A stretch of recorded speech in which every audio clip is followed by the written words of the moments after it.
by rated SPG. Striktong patnubay at gabay ng magulang ang kailangan. Maaaring may masiselang tema, lengguwahe, karahasan, sexual, horror o droga na hindi angkop sa mga...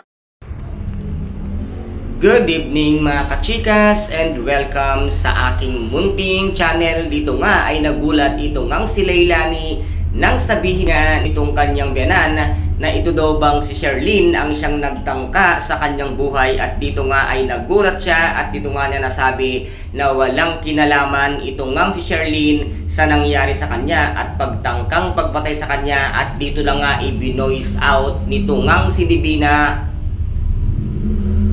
na si Divina ang siyang nagtangkang pumatay dito nga kay Leilani dahil nga sa dinami-dami ng mga sikretong nalalaman niya patungkol nga dito nga kay Libby, at sa lahat-lahat nga ng mga kalokohang pinaggagawa niya ay nabidyuhan nga nitong si Leilani, at ngayon ay nalaman na nga ng kanyang biyanan ang katotohanan kung kaya't nasabi nga nito na mag-report na sila sa mga pulis para nga mahuli na itong ang si Divina. At sinabi nga nitong si Leilani na hindi sila maaaring mag-report sa pulis dahil meron nga itong hawak sa mga kapulisan, kung kaya't dito naman ay naisuggest nga nitong kanyang biyanan. At sinabi nga dito na meron daw isang abogado na mahusay na siyang tumulong nga dito kay Sherlyn upang makalaya at piyansahan nga ito, at nasuggest niyang dito nga nila ilalapit kay Attorney Adrian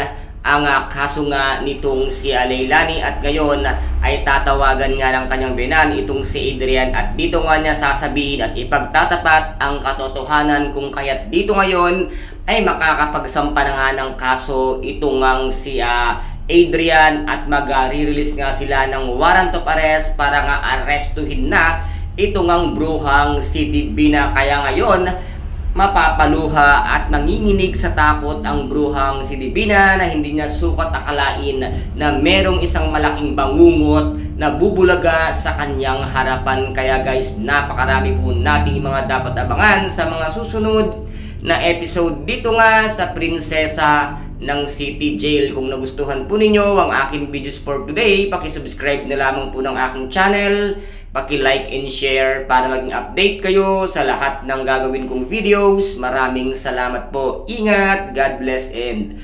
bye-bye!